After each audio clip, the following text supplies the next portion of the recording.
Welcome. Welcome, welcome.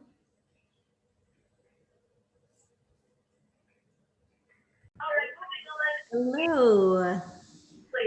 Hello and welcome. Welcome, welcome. Yay. Oh, this is so great to see you all. This is so great to see you all. And just happy to be here with you. We'll take a moment while people are coming in. So get whatever you need to tune in, to drop in for, about an hour together. And that way, maybe you need some water, some tea, maybe you want your journal or your book if you have it. Whatever you need, go ahead and get that and then settle in. And we'll do a drop-in in just a moment. And Erin's here helping me just with the tech. So Erin, you should see folks in the waiting room where it says people are there. You can hit admit all if you see that. That'd be really helpful. So just while I'm doing a meditation, yes, wonderful. Folks can come in. Okay.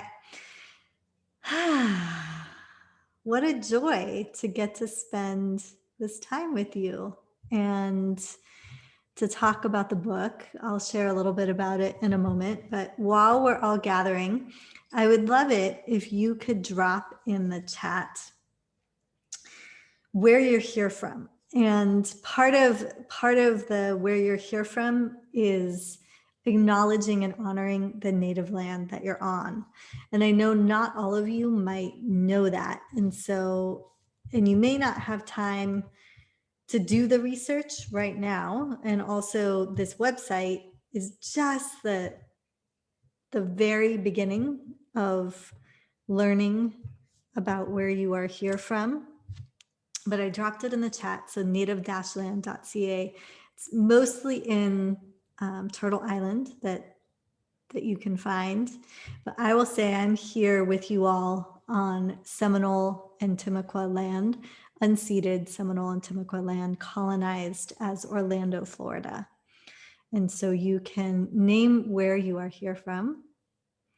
And I see Lenape land, Wampanoag land, Catawba and Shakori land.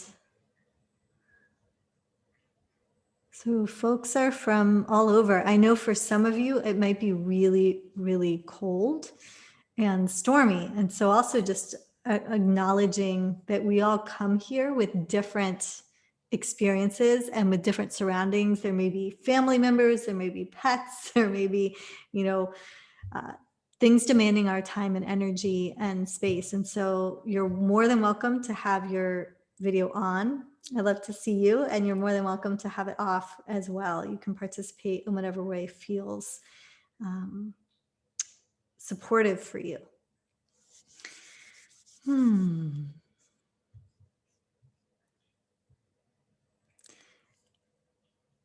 Okay.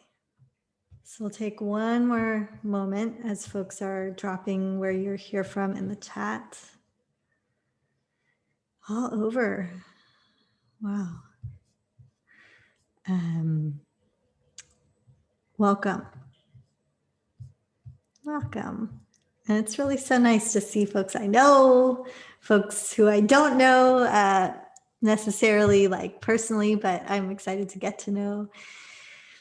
And to share this space with like-minded folks who want to explore how to embrace yoga's roots.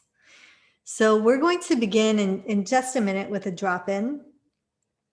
And to do that drop-in, you don't really need anything. You can be wherever you are and just settle in a way that feels supportive to you. So that might mean sitting back in a chair, settling into the sofa or cushion that you're on, laying on the floor, relaxing the shoulders, relaxing the face and the throat. And then you can let your eyes gently rest on a spot in front of you. Let your gaze be soft. maybe not at the computer screen, so something that's not glowing if your eyes are open. And if you'd like, you can gently close your eyes.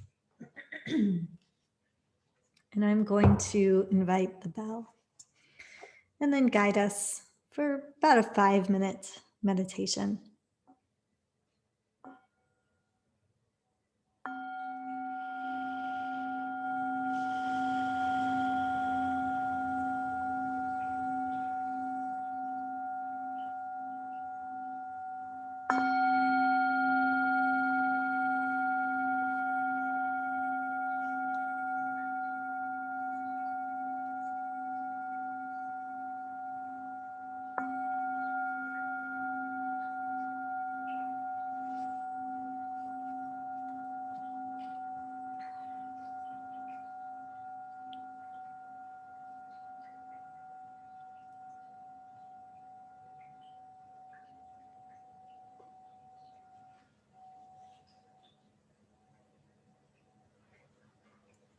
Breathing in, I'm aware that I am breathing in.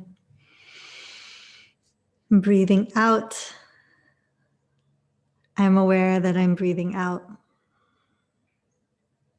In and out.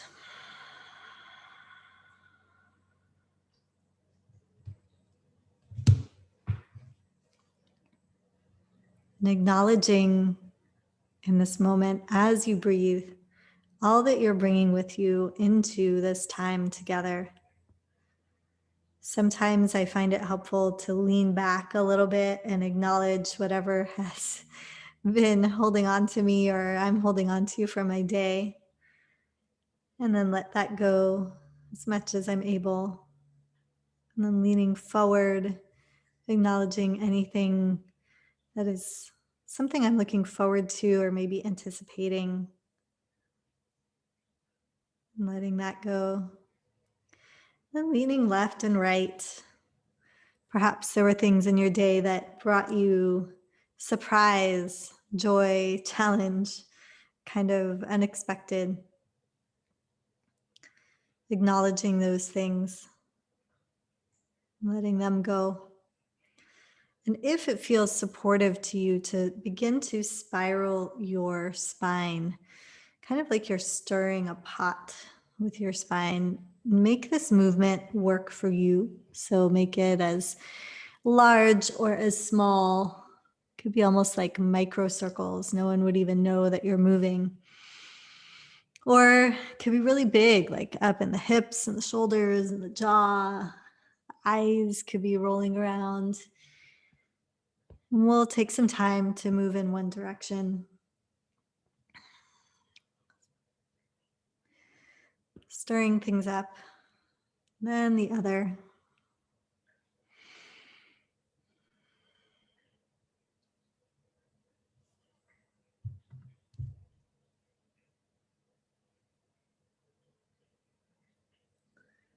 Circling around, moving with your breath. Inhale as you come forward, exhale as you go back.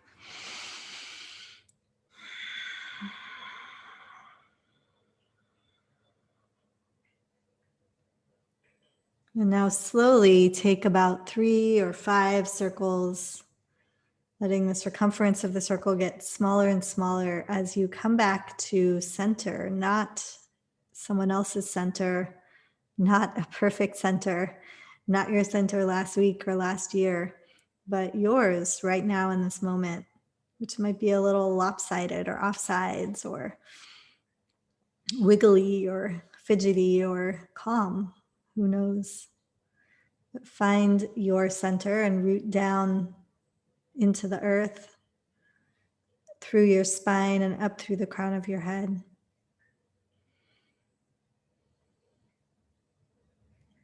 Tuning back into the breath.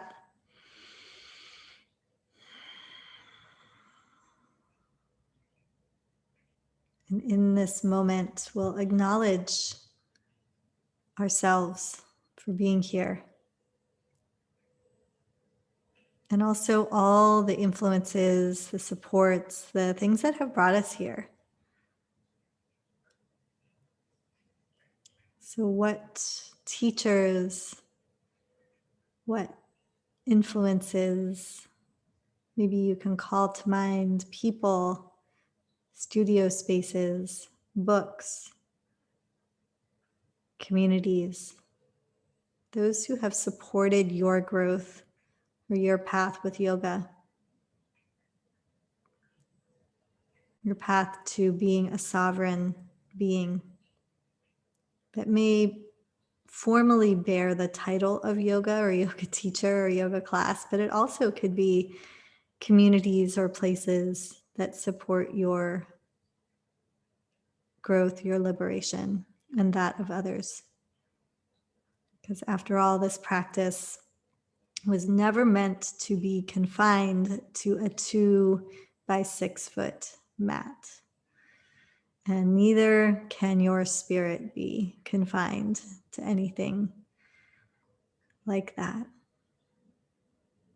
And so opening up and tuning into that intention that brought you here and acknowledging those teachers and their teachers on back through space and time to the early practitioners of yoga, those practicing in the Saraswati River Valley, the Indus River Valley, under trees, by streams and rivers, on the outskirts of villages, inside villages, those who are renunciates, sannyasis, and those who lived in engaged practice as part of their householder's life and in the world. Just like them, you too may be seeking to find relief from suffering.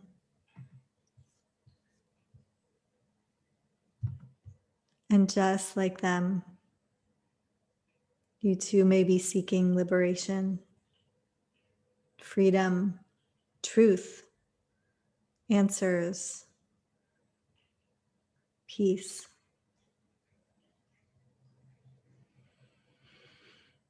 So you're directly connected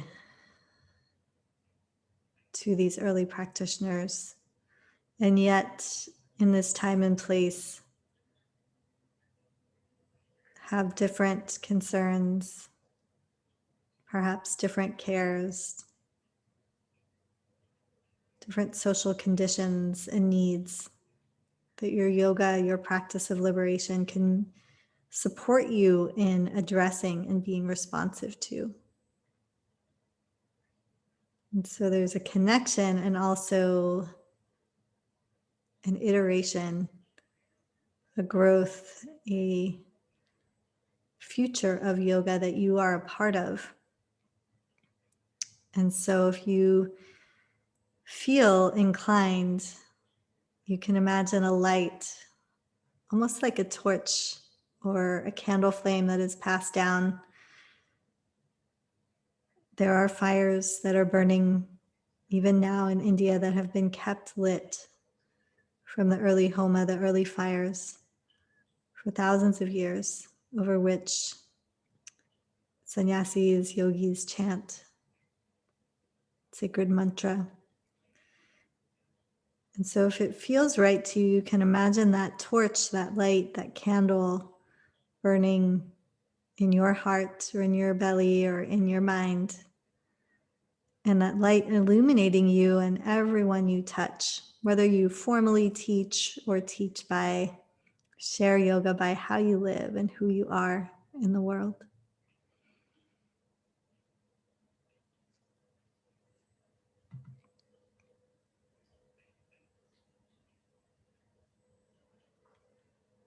And we'll come back to ourselves, to your heart, to this moment, to your breath, breathing in and breathing out.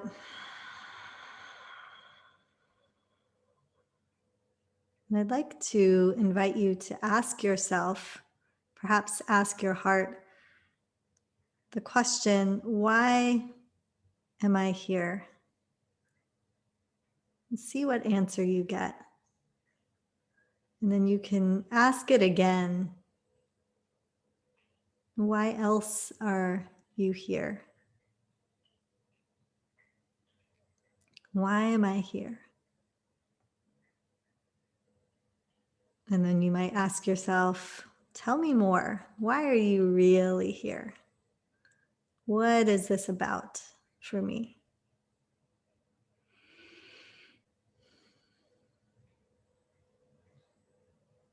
And listen.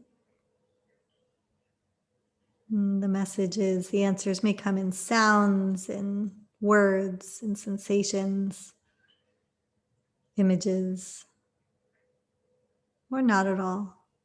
All of that is welcome. We'll ask once more, why am I here?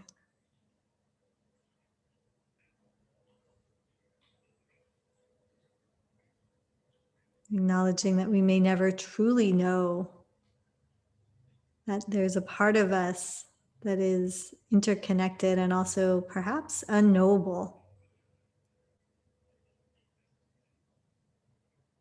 And so to this part, to the sovereign self, to the interconnected self, the capital S self, the ocean beneath the waves. If you would like, you can bring your palms together and we will bow. And I'll chant Om. You're welcome to chant with me if you would like. Om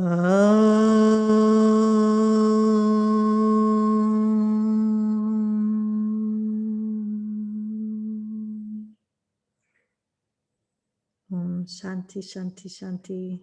Om Shakti Shakti Shakti. Peace, peace, peace. And power, power, power.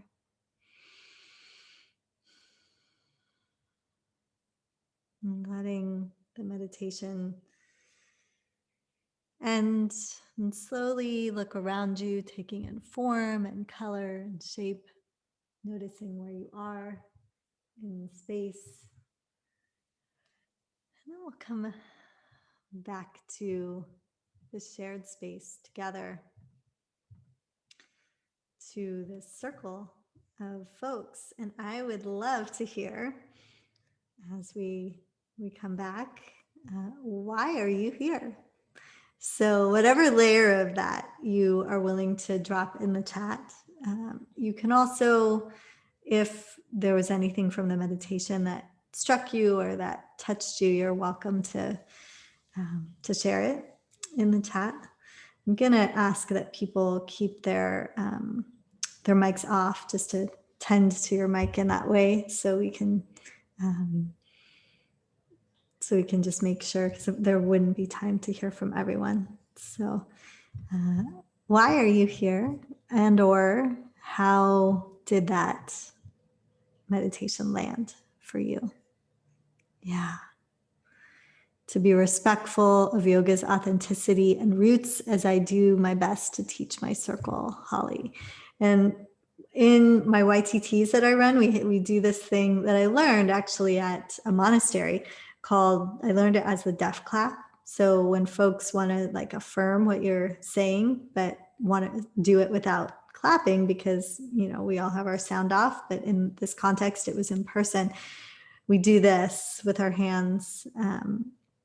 Or other ways of saying that is like rubbing your hands together, or placing, you can't actually see my heart right now, but placing a hand or hands on our hearts. And so who else feels like they resonate with something that someone dropped in the chat? Connection, honor yoga, learn, be free of appropriation, reignite my passion, and refuel inspiration through resonant connection. Do no harm. Yeah. Yeah. Once I found you, you articulated so much of what I've been feeling this year, and how the yoga community is not immune to what is going on in the world now. Yes, Kim Possible. So here's the thing. I wrote a book. I have some experiences to share, but this is not about me, right? This is about you all.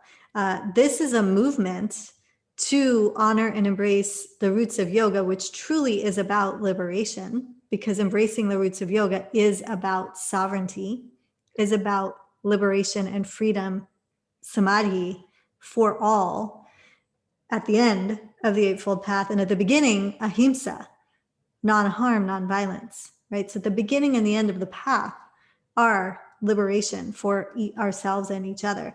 That's not possible without every single one of you. And so we each have a part to play. We each have our own part to do. And we need every single one of us for this. And so I'm not really here. I'll read a little from the book. I know we're here because of the book, but I'm not here to, and I'm not interested in people saying, oh, this is appropriation, or this isn't because Susanna said so. Really what is needed is that we're all equipped with the tools to figure that out for ourselves and to say, oh, using critical thinking based on these criteria, that seems inappropriate. And I know I shouldn't do that, or I should interrupt that in my studio or in my context, or speak up. Or based on this feels like a really an integrity way to go. And to make those choices, one action after the other, ourselves, because really, who better but a bunch of yogis to help bring the revolution forward, right? So here we are. I'm going to pause for a second and just read what you all said. Yeah, there's so many shared intentions. And perhaps there's folks in the space who have different intentions than what people have noted here, and all of that is welcome. So I'll just say, as we're all together, almost 50 of us, that's a lot of folks. It's pretty amazing. We're going to create a space of care and a space of a brave space, but it may not be a safe space. So I like to acknowledge that. Just because I educate on diversity and equity in yoga and elsewhere doesn't mean I never do harm. And so for one thing, there can be things that I do or say that could be harmful. And so I invite you to, if you have the spoons, you have the energy to speak up if that happens, and to name it in the chat or out loud. And then there are also going to be things that other people share that can be harmful. And harm and healing inter-are, as one of my colleagues, Jasmine Hines, has so put really beautifully. And that nature of harm and healing going together is part of what we're inviting in. And so we can speak from the heart, share from the heart in the chat, or when I ask you all if you have any questions that you want to chat about in a minute. And also listen from the heart to each other, to look upon every person here, your name, your square, right, as sibling, as kin. In India, we say, like if I met a stranger who was older than me, usually I wouldn't say it if they were my same age, but or younger, but we call them auntie or uncle. And there's a way that way of addressing someone immediately is like, oh, auntie, like there's a kinship, there's a connection, there's a relationship, and there's a respect. And so instead of seeing folks and be like, what are they, it's natural for the mind to judge. It's totally natural. And whether it's judging ourselves, judging me, thinking in your mind, like, I want to do what she does, or I could never do what she does, or, like these things are natural. So I just want to affirm that. Putting people on pedestals is natural.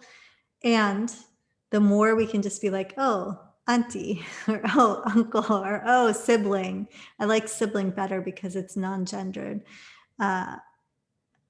Although my family would be very confused by that. So there's a way that we can become more in relationship with one another and connect with one another, and ourselves grow and support one another and growing too.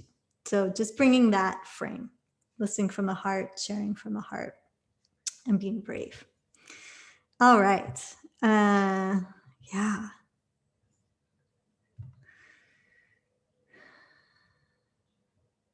I learned this practice from a Desi woman and took YTT from a white teacher. Yes. I've seen firsthand how whitewashed this practice has become, and I'm just trying to get back to the root. Yes. So, okay. So I wanted to read a little bit from the book, and then I think that meditation, by the way, was not 5 minutes. It was like 15 minutes. But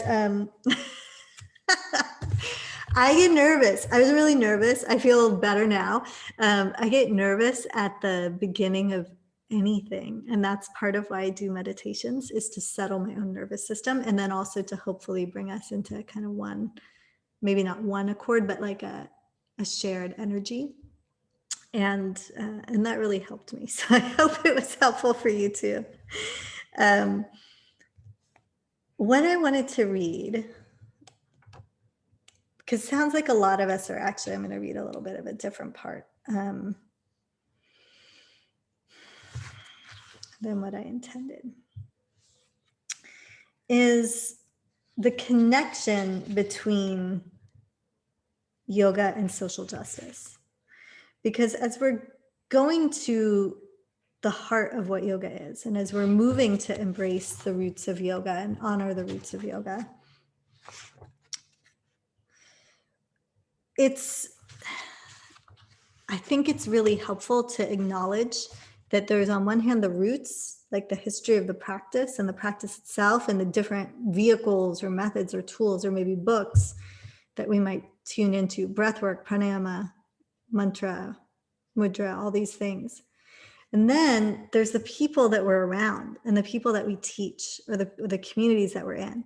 And we can't really separate and say like the practice and the roots are more important than the community. And so this is not a call to honor only the roots without the context that we're in. This is like an engaged yoga practice. And I want to name that because there have always different schools, even from the early Shramana traditions, the forest monastics and sannyasis and yoga practitioners thousands of years ago. There were some who believed the way to liberation was to completely cut oneself off from the world. And then there were others who said, no, we need to stay engaged with the world and, maybe have a family and work in the community. And both paths were understood and acknowledged as just different paths. And it's the same here, where I'm coming down and taking a very clear stand that yoga is about social justice, and that in the practice itself has always been the path of engagement and of social care. And so I just want you to understand that that's in a context where there have been there's an understanding that there's many different ways to the end of liberation, which doesn't mean we get to just pick and choose and say, oh, I'm going to do this and do whatever I want. But that there's not one right way. Okay.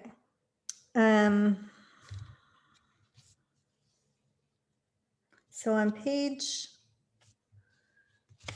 11, I think that's the part that I want to read. Page 10. How embracing yoga's roots is really a yogic science of social justice. And if you have questions or questions come up in a moment, I'll be inviting in your voices. I'd love to hear your voices for you to ask questions. So I'm going to read for a few minutes. This will not be as long as the meditation. Within the yogic tradition are the tools we need in order to understand how to embrace the practice. The practice of the limbs of yoga is the path of learning to embrace yoga's roots and not to diminish, water down, or appropriate.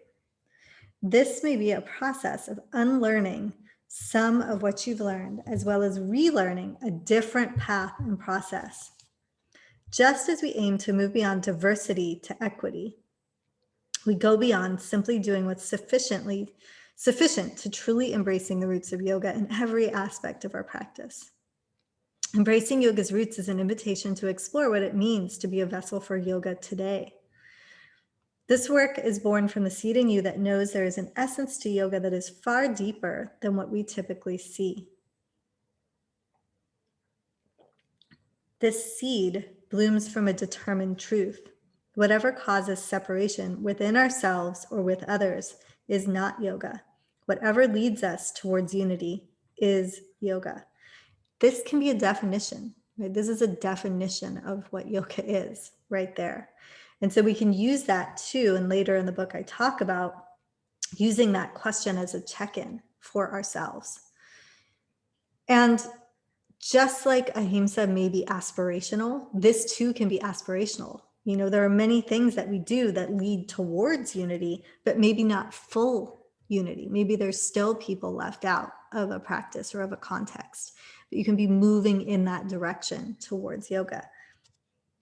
However, unity isn't some idealistic dream that we can just wish into being. Skipping over the often divided reality we live in isn't the solution. Pretending separation and suffering doesn't exist is not the fastest way to unity. This is why yoga naturally emerges as a science of social equality and justice. We must explore and understand all the causes of separation, address them, and realize the potential of yoga as unity. And the other piece is throughout history, this has been practiced. It was practiced and described in the Mahabharata and written about in the Bhagavad Gita when Arjuna was fighting an unjust war or war against injustice, whether that war was internal or actual, and also under British colonial rule. And so yoga has a history of having been applied as a tool and a method of social, personal, and social change. And so I'll stop there. There's so many places in, you know, I was also thinking about talking a little bit about cultural appropriation, defining it, but I really want to make sure there's time. Oops, there's my notes to hear from you and hear any questions you might have or things that are on your mind or heart. Anything really. I'm the kind of person where you can ask anything. And if I don't want to talk about it, I'll tell you directly, but there's not that many things that I won't answer.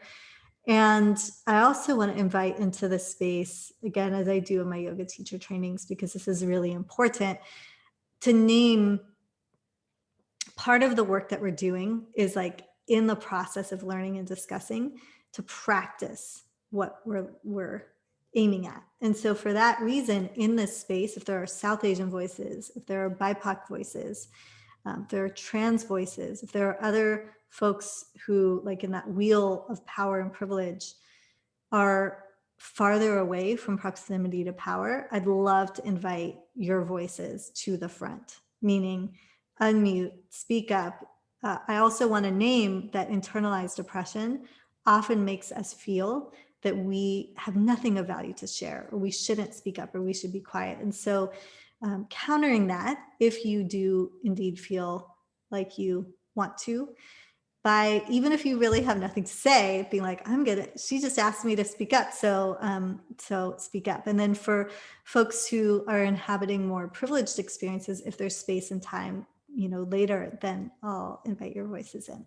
So this may be a little bit unsettling for some, and I just want to name also that this is part of what embracing yoga's roots looks like. Like, this is what it means to practice, which is sometimes to like sit in the listening. All right. So would anyone like to share? And I'd love to, maybe you could there's a raise hand function. If you toggle down at the bottom of Zoom under reactions, you can raise your hand or you can wave And is that Diana? Hi, I'm Diana. Yes, thank you so much. Going on this theme of yoga and social justice, something I've been wrestling with lately is the situation with anti-Asian American violence in the community, and a lot of people hurting and wanting to incorporate the principles and practices of yoga on this specific issue. So I was just wondering if you can expound more on bringing something that might seem two different topics to the community, yoga and violence, and bringing them together to bring healing.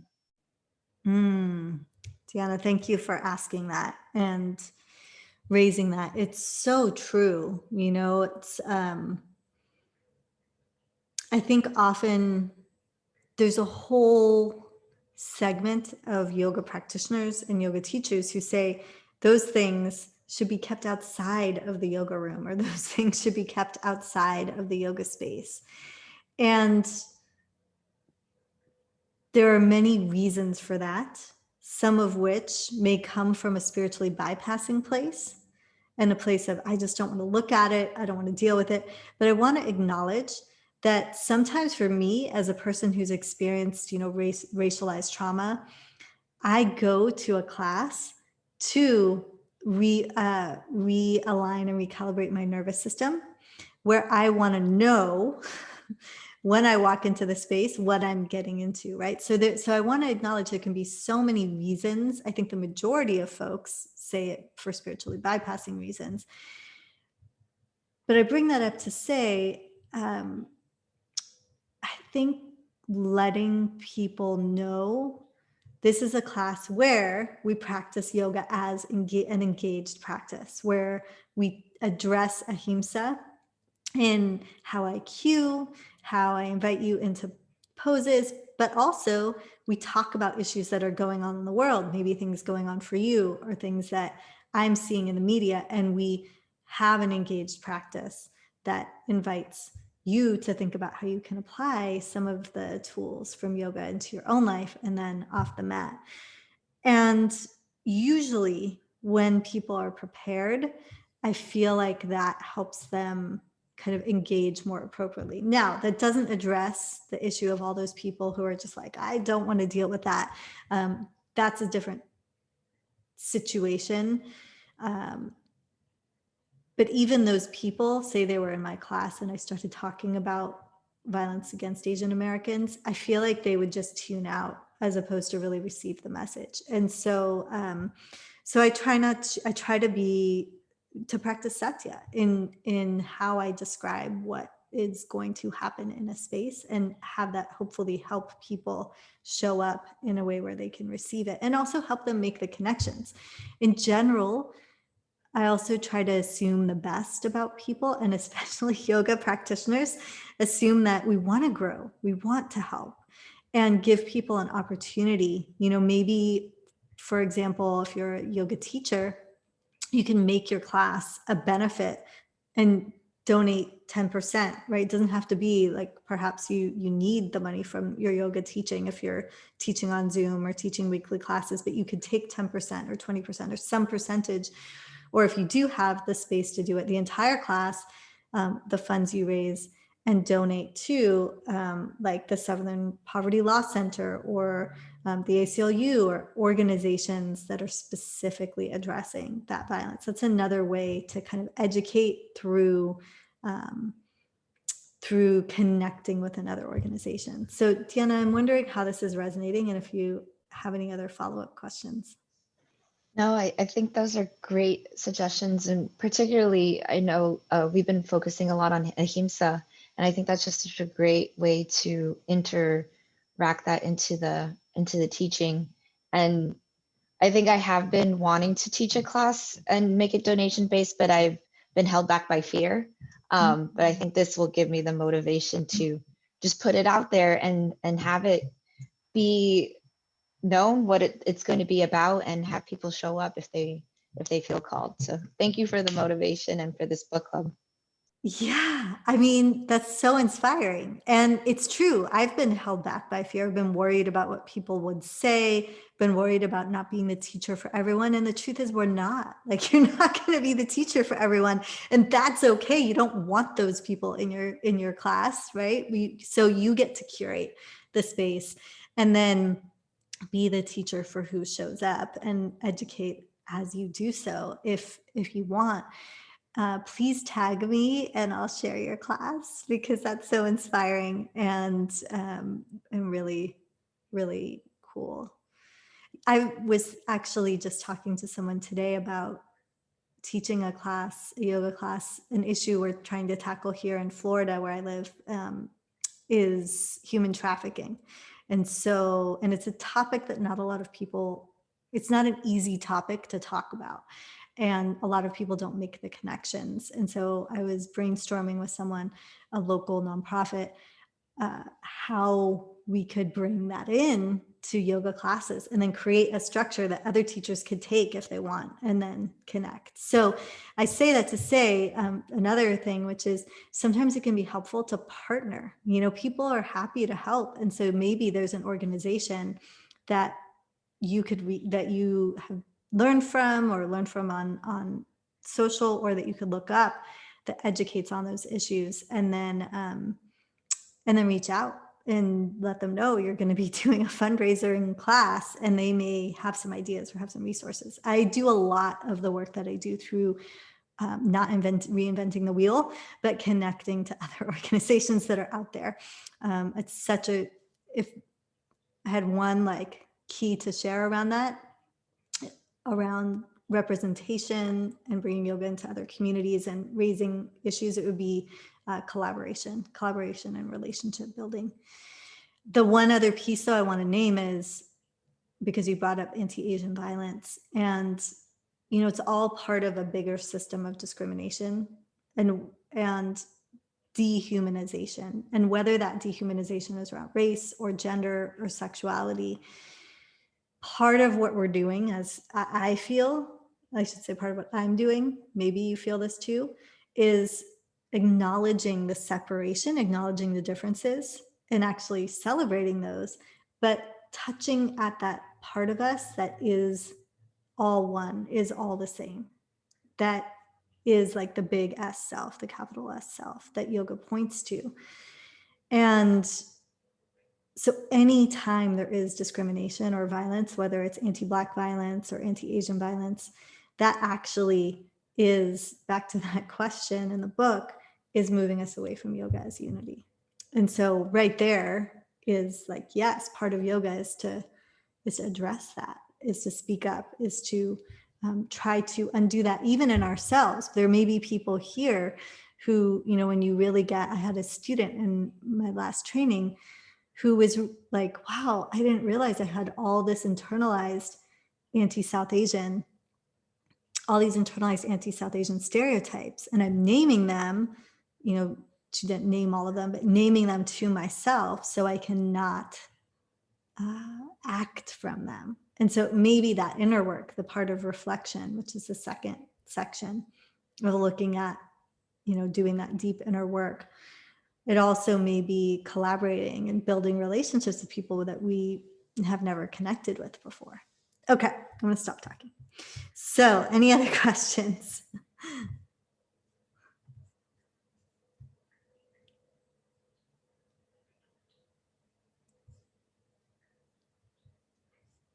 I see some questions in the chat, but I'll come to those in just a moment. I want to see Ashley.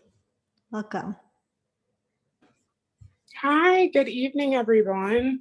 Hi. It's nice to be here. So my question is more of a recommendation. I feel like I am being called upon in so many aspects of my life. So in my work life, I do a lot of equity and anti-racism work. And then also in my yoga life, on my mat, I'm also doing a lot of equity work. And so I'm finding this rub, this struggle, this pull between feeling tokenized in my yoga spaces, and also wanting to be like a leader, a teacher, and feeling very called to the work. So I guess my question is, do you have any sort of recommendations for just recharging, you know, especially as someone who identifies as a Black cisgendered female? I just find that I'm just constantly being pulled in so many directions, and I really want to do the work, and I really want to offer all that I have in each of these spaces, without feeling kind of guilted into it, if that makes any sense. It makes so much sense, Ashley. And is that how you say your name, Ashley? It is, yeah.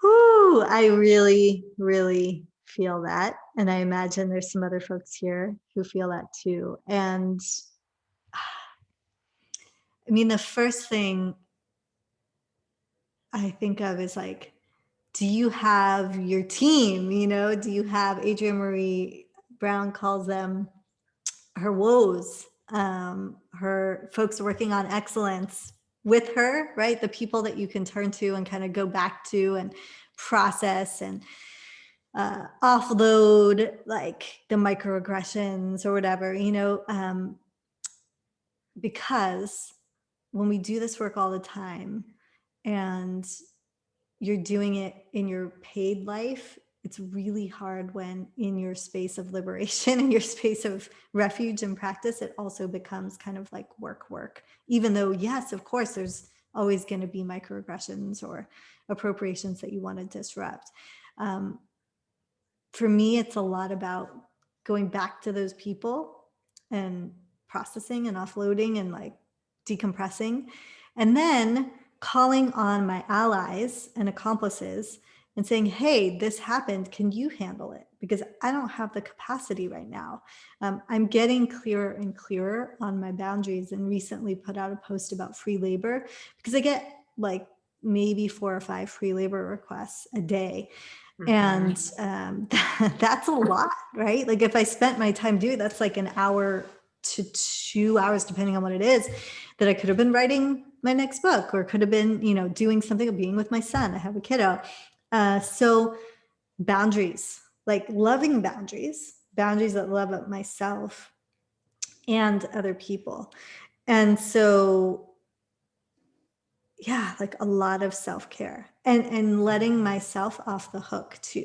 Like just because someone sent me all these appropriative sites or whatever, it's not my responsibility in that moment, nor is it your responsibility in that moment that something is happening to address it. Even though you have the skills, even though you have the tools, that can be someone else's work. And that's part of why we're also necessary, is actually for the allies and accomplices here, you know, for the other non-Black folks, for white folks, for, you know, people in positions of privilege. That's our job, is to step in those moments, and it shouldn't fall on you. And I know that in the context you're in, it might not be that way yet, but for you, maybe building in more communities and contexts where you have that, like practicing with, I don't know, like I'm thinking of, there's a few spaces that are all Black yoga classes online, like Black Home. There's probably some others. There's Sanctuary in the City that has free yoga classes, right, for folks of color, and a lot of Black-led classes. Check those spaces out. Build community there. You know, go where you don't have to be so on or so taxed. Yes. It's just like, I'm here and I'm ready to be held. Yes. Yeah. How does that sound? That feels really good. Especially your piece about, you know, self-love and boundaries, you know, and enforcing those boundaries in love, right? But they're boundaries nonetheless. So I appreciate that reminder. It's a matter of putting it in practice for myself, right? With consistency, because I always want to say yes. I always want to come from a place of yes. But I'm hitting my wall. So right. I think your suggestions are spot on. So thank you. Yeah. Someone's mic is off, I'm not sure whose, but I think a lot about one of my friends that I grew up with is Patrisse Cullors, who's one of the co-founders of Black Lives Matter.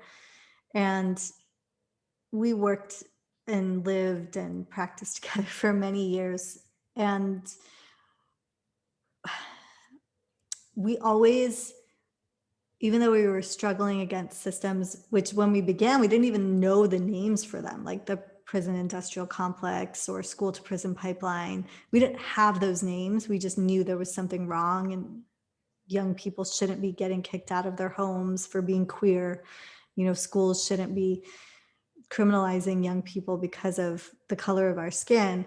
But we always came back to, even as we were working against those systems, like joy, watching movies, having fun, cooking good meals, laughing together, taking time out of the hard and challenging work that we were doing to just find our joy. And so I don't know who said, and I'm going to address this question, the word of warrior, but a rested warrior is if anyone knows this quote, a rested warrior is a useful warrior, something like that, or is like a powerful warrior. I don't remember what it is, but I always remember that. Like when my battery is down, I'm actually not as useful to anyone. So I need to go charge myself up, which for me looks like, my charge up now is like read a book, lay in bed, take a nap, lay on a blanket in the grass under the tree, take a hike. And I do those things frequently. And that's the only way I can be here and do all this. So I look forward to all the ways that you're going to nourish yourself, Ashley, and other folks who this is resonating. So warrior, I want to address that. Erin, is there a story behind the names of the poses being compared to warriors? Is this in your book? It is not in my book.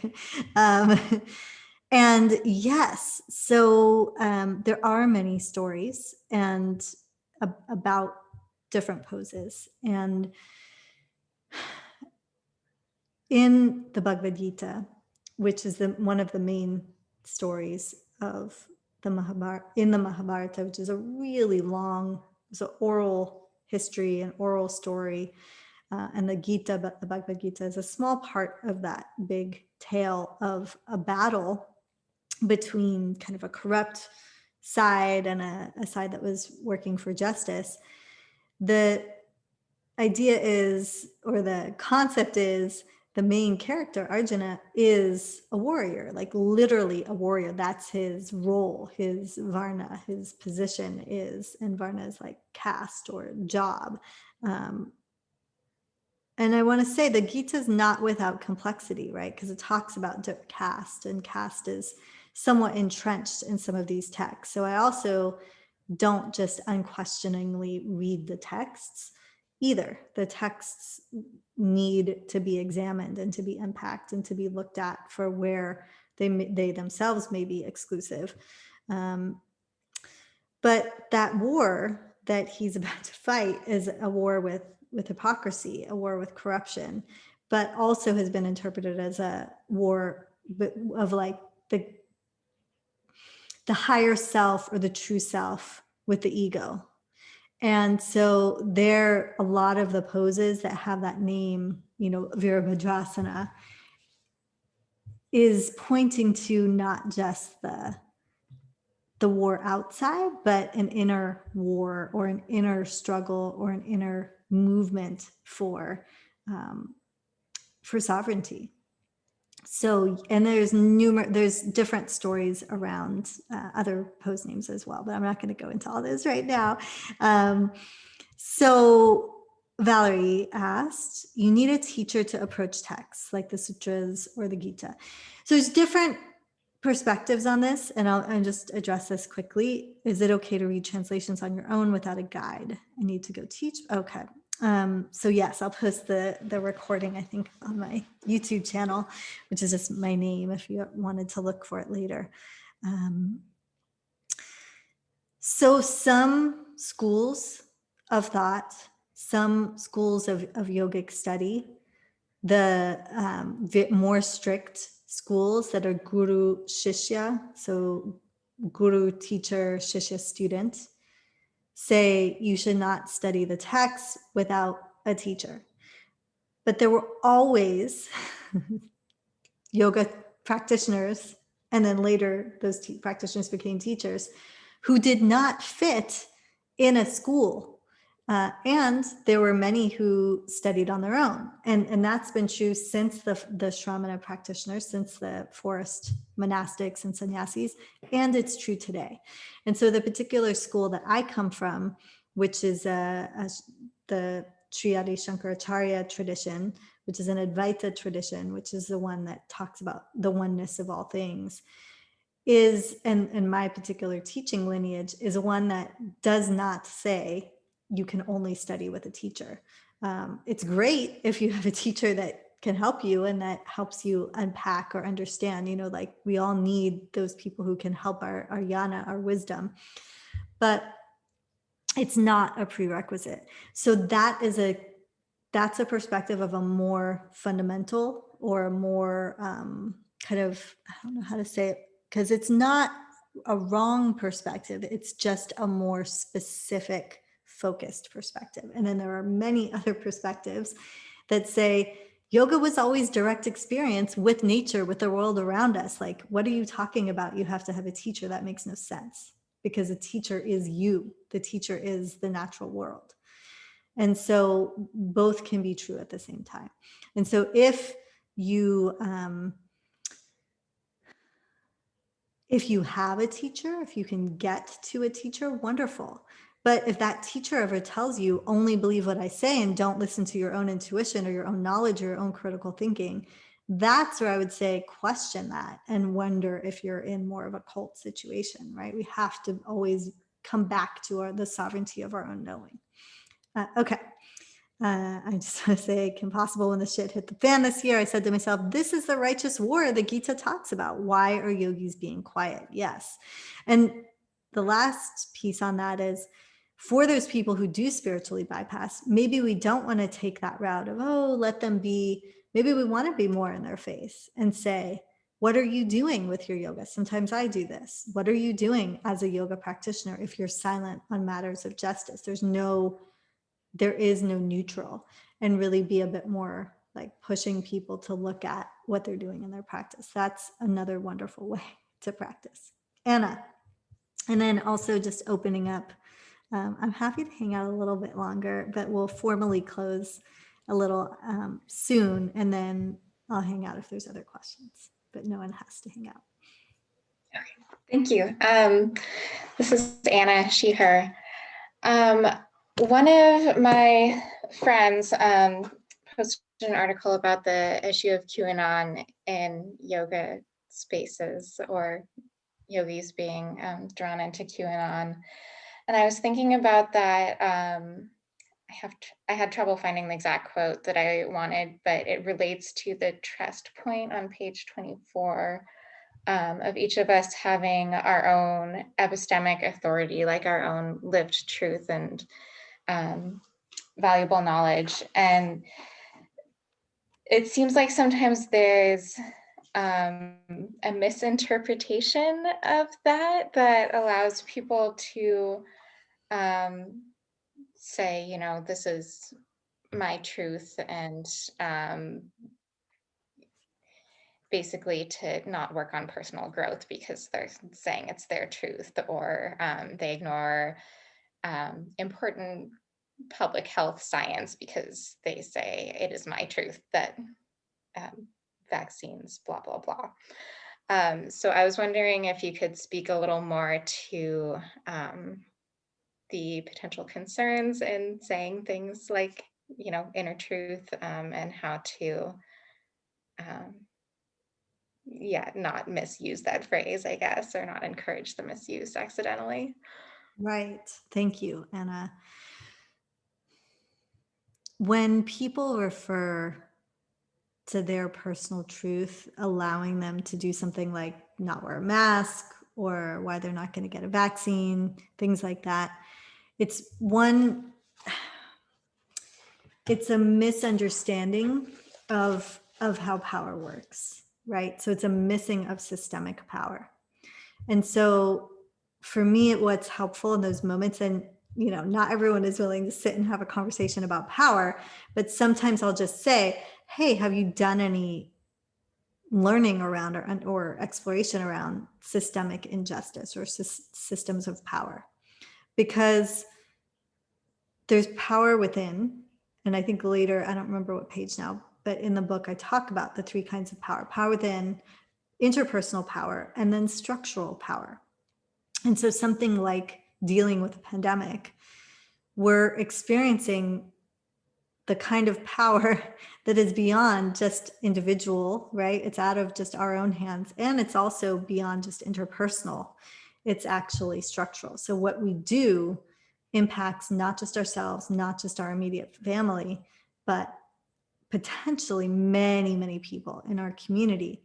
And so it's so challenging because I think part of that denial comes from wanting to maintain control and comes from fear.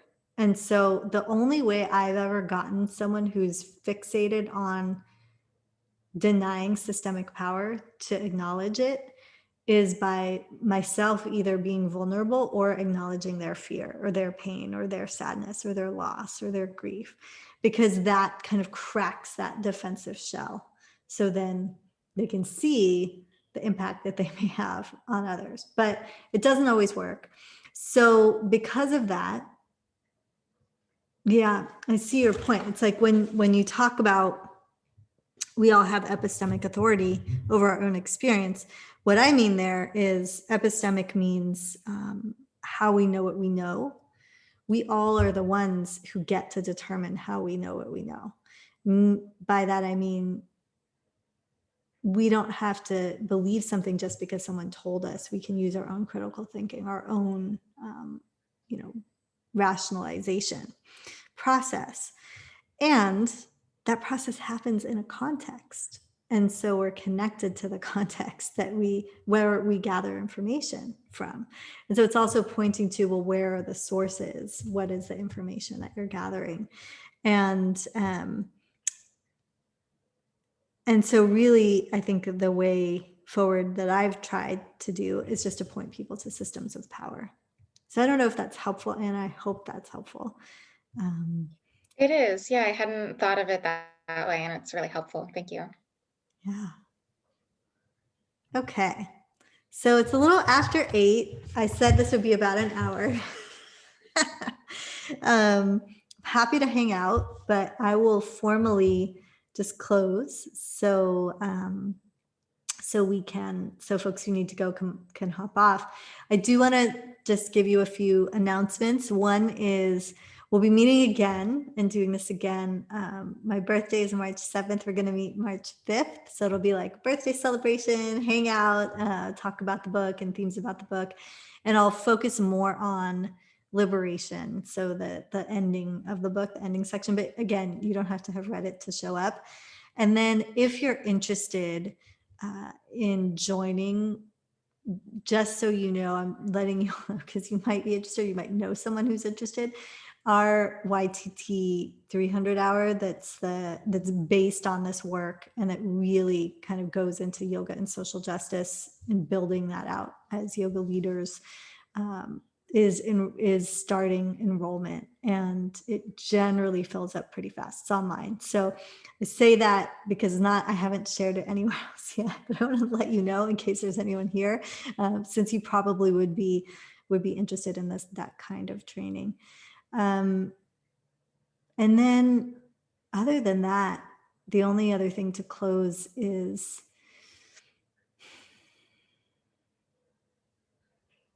I think what we were talking about with Ashley, which is really to nourish yourself as you're doing this work. I've been coming back to at the beginning, like really coming back to, I think when I wrote it,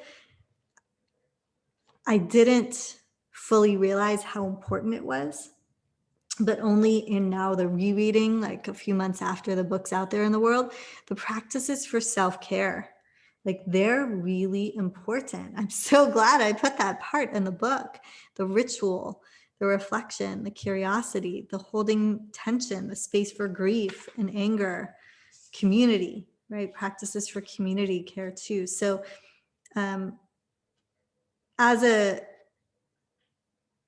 practitioner and as a teacher, to not skip over that part, to really tune into that part. So I'll leave those who need to go, leave you with that, and say good night to those who need to hop off. And then anyone who would like to hang out and stay, or if you have a question or you just want to stay and hang out, happy to stay. That's so cool. Your birthday is also March 7th, birthday twins.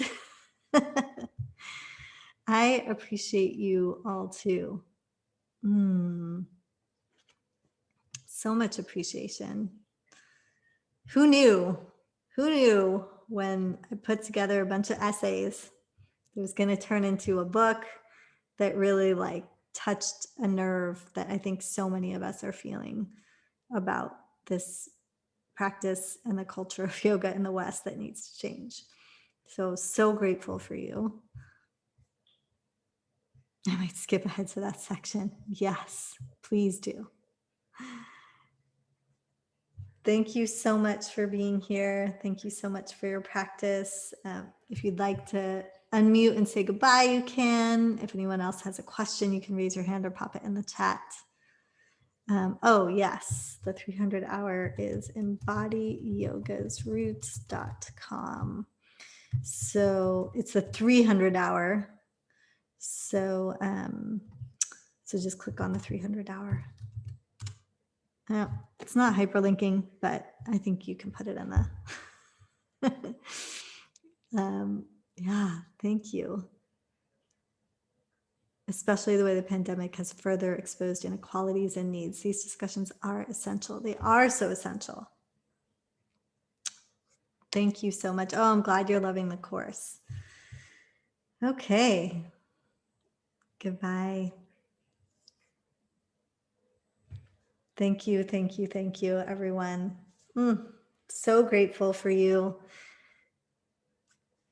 And so happy to see you. Thank you so much. Thank you. Thank you. This was right on time. Appreciate it. So glad. Yes. Thank you. Thank you. I'm so glad to be doing this work together as well.